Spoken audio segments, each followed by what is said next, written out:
Hello again. Welcome to today's edition of the Redneck Fly Fisherman. Today we're going to be tying a WD40. Material today is going to be a number 22 curved shank, straight eye.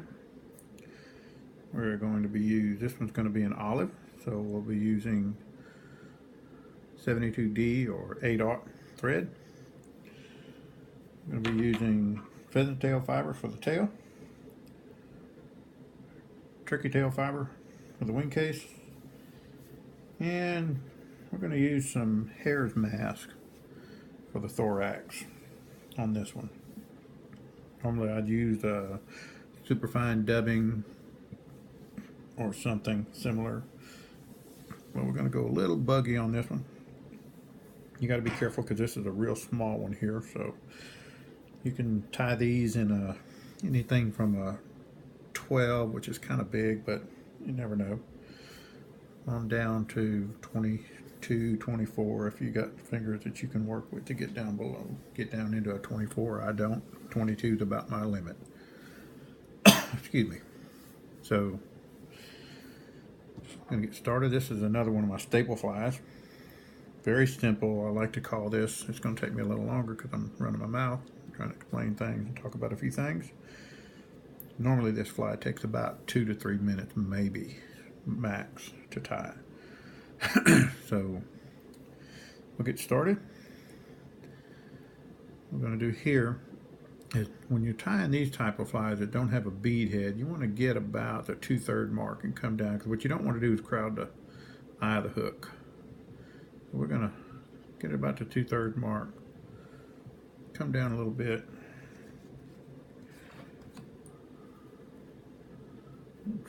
Cut this off, finish it out, and with these WD-40s here, I like to get way down into the bend of the hook. It's a low profile, so you don't have to worry about crowding your hook bend and not getting a good hook set. So we're going to take about 6 strands. This pheasant tail fiber is real thin, so you can get away with, you want a little bit of tail there. So we're going to take about 6 strands, pull it out here kind of straight so they're nice and even. Again, my big fat numby fingers, so I'm going to tuck this underneath here, take a loose wrap, take and walk it back down, take another loose wrap, and we'll shorten this up. You want to get it about the length of it, about the width of the hook, maybe a little bit more. And we'll wrap this up.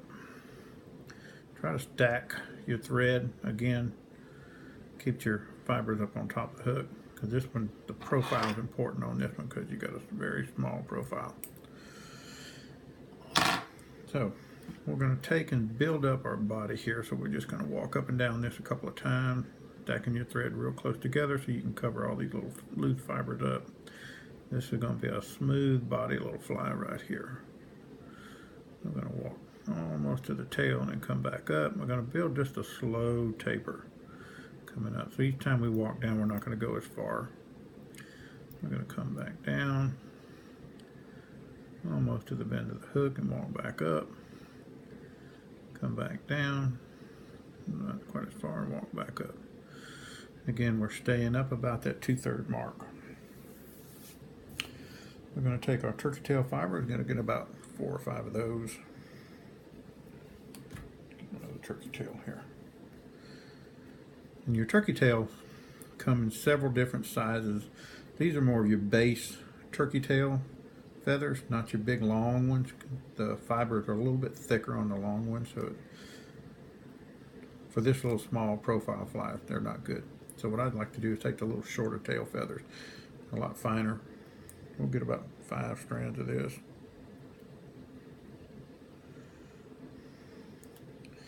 Peel it off.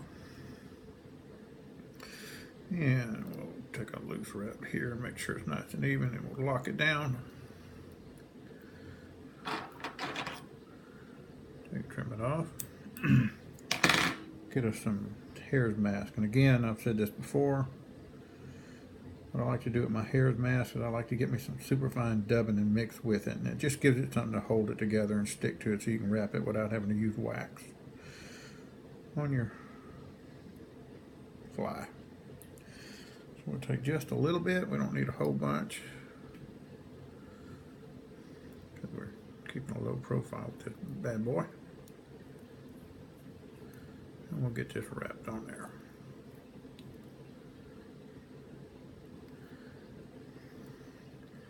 You want to kind of stay back to where this tail fiber is back here, and stay in the back part of this as much as you can.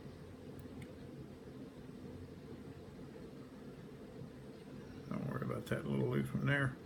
We'll fold our tail fiber over, take one wrap, another wrap, and we'll fold her back and get up underneath it. Trim this off nice and close. Take our whip finishing tool, and we'll get 1, 2, 3.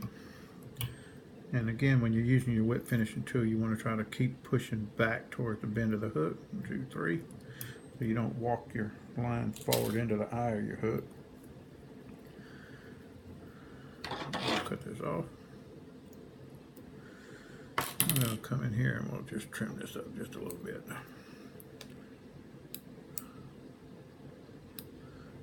Crazy legs off of it. There you have it. Real quick and simple. Buggy little, a little too long. WD40. Very, very effective fly, especially when fish are peculiar and they want something real small profile. Like on the San Juan River, places a lot of times in Colorado, high pressure places. The fish like them really, really small. So small leaders, small baits. This is a real good, real effective fly. Very simple. Keep a bunch of these in your box. Try different color patterns, color variations, red, black, mahogany, just different things. Cahill, just about any color you want to try. Try to keep a few of them in there. And like I said, anything from probably a 14. You know, some people, you'll see them advertised at, you know, a 10 to 12, which I don't know where you'd get something on 10 to 12 on something like this, but hey, people try it. Somebody must have. But on down to 22, 24, and you'll be ready to go. Good luck, tight lines, roll tide.